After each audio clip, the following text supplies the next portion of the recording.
Rother burst its Hi there, pipes. this video is good Reporter live. Tim Ingle has returned to Very Catford extreme, aggressive, severe flooding. Where to start? Well, York to East Scotland. saving what he can from upstairs. The Threat to life, dangerous flooding. Weather forecast UK 23. What have you lost then? Times down there. Fridge, washing machine, dryer, all the food containers. Saturday the 28th October 23. All the pans, everything, you know. And obviously This is York, guys. This is South York City of York. And it's safe to live, and obviously we wouldn't get the mortgage if it wouldn't be. So obviously we're happy to move in, and we really severe flooding, guys. Really nice, dangerous, threat to life. No, it's just I'm devastated. But really, you know, a scary part is, you know, not being able to be back for 12 months. What do you do? I have no idea. At the moment, they put in the hotel for 2 weeks. Almost a week has passed since the flood defences here were tested and found wanting again. The River Rother peaked 20 centimetres above the highest level ever recorded, and that was during the equally catastrophic flooding here in 2007. Everywhere you look on this street, there is a story of a life interrupted, upended. A week on, the river's destructive power has left its mark. This is all caused by storms of BABET, guys. New cars that may never be driven again line the streets. Outside each house, a pile of possessions, or just debris, where the trades have been able to make a start on what will be a very long road back to normality. Thank you very much. Thank you very much. Thank you. Also making a start, the South Yorkshire Community Foundation. To date, they've been offering tea, hot food, and a listening ear to everyone affected. What about things like emotional health and well-being and mental health support? After previous floods, they've raised millions of pounds to help. We're hoping, by launching the appeal yesterday, that we're going to raise a considerable amount of money for that, and that will be for all properties affected across South Yorkshire. But we know this time the floods have massively impacted the Catcliffe area. Some of the people we see for the second time, being previously flooded in 2007 and 2019, and some of the stories are quite horrific, really. After you. Parked on the front drive of his house, this caravan will be home to Niall, his wife, their 3 dogs, and a parrot for the foreseeable future. Bedroom, dining room, sitting area, all in one, yeah. Well, that's you know, I do feel quite privileged in some ways. Some people haven't got insurance. You know, I'm not ungrateful for anything. I do feel quite privileged that we've got somewhere to stay, and we are here. If anything, obviously a lot of work's going to have to be done on the house. We've still got us clothes upstairs, etc. So it'll be nice to be here, even though it's not nice to see. Niall says the flood defences here were not just overwhelmed, but actually cracked by the volume of water. So much the water. Environment Agency have told us there will be a review of the flooding here. However, just floodplains, reports, and water in their homes. They shouldn't live there. Many people here have seen it all before and know all too well. It's not the place to live. Is the blink of an eye. It's all the councils, boroughs, building houses on floodplains. They're the culprit. They're the culprit. So we've seen some of the images there. It's grim, isn't it? Paul and Sarah Hollingworth, the pastors at Lifehouse Church in Chesterfield. You were badly affected, weren't you? Just tell us about immediately in your own surroundings, the church itself. What was that like? Yeah, so the church, the thing with the flood was it came so fast, people didn't really have time to prepare, so we didn't have time to prepare either. The basement of our church is flooded, but people's homes are just completely devastated. So when you say it came so fast, give me a sense. So you're there, I don't know if you're near the church, and you're thinking, do you get an alert? Did you get a warning? Did someone call up and say, look out, the church is... No, so you nip down... I was in the building. It was a normal day, prepping for the weekend, prepping for a busy church weekend. We're a busy church. So doing the normal things, thought I'll just go and check the river at the bottom of the street. And it was at the top of the flood defence wall. So you knew something in that moment was about to happen. So it literally just came. Yeah.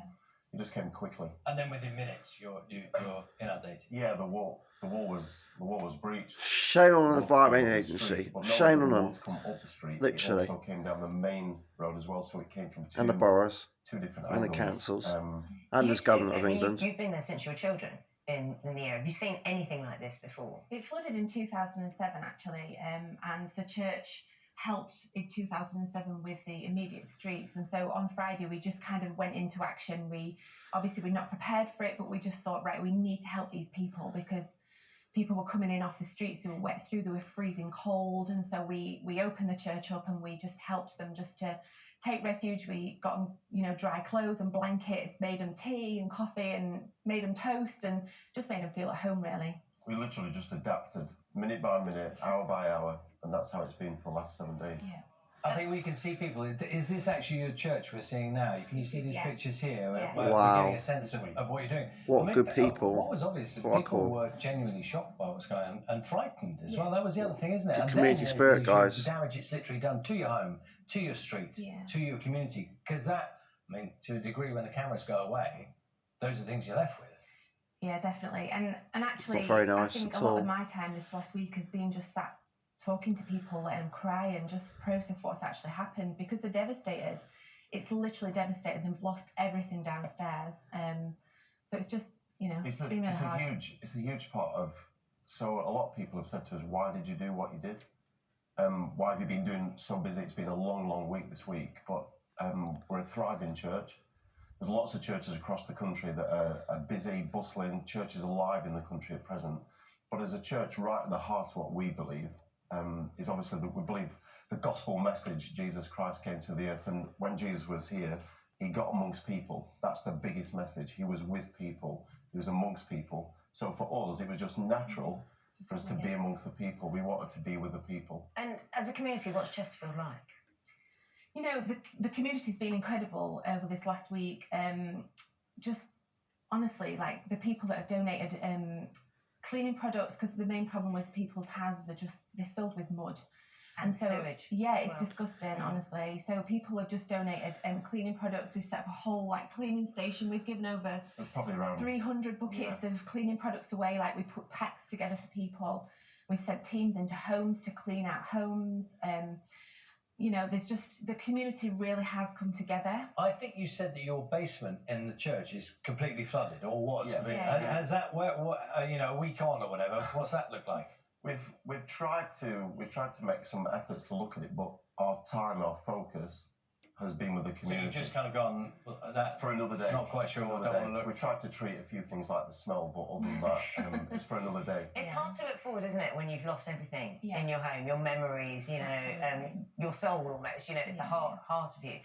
There has been help offered by the government. I think there's a £500 grant that can be claimed as well. But 500 grand. Far enough. That's not enough. That's right. Yeah, a lot That's of people dismal. don't have contents insurance. You need more than that. So close to a river.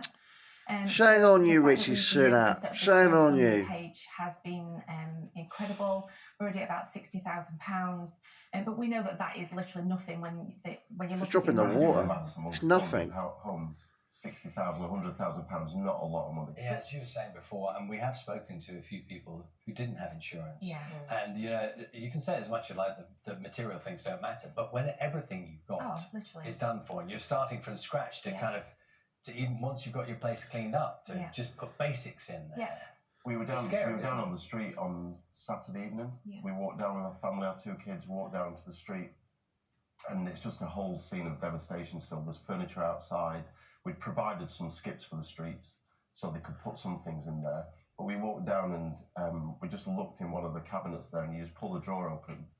Photos, personal belongings that are just ruined. And when you get a grasp of what has happened to people, our instant response is, let's do what we can. Let's do what we can. Well, we wish you and the community well. I know you're doing a lot of work at the moment, so thank you very much. Pray the Lord. Thanks for coming in. Good luck. Bless your souls. Thanks a lot.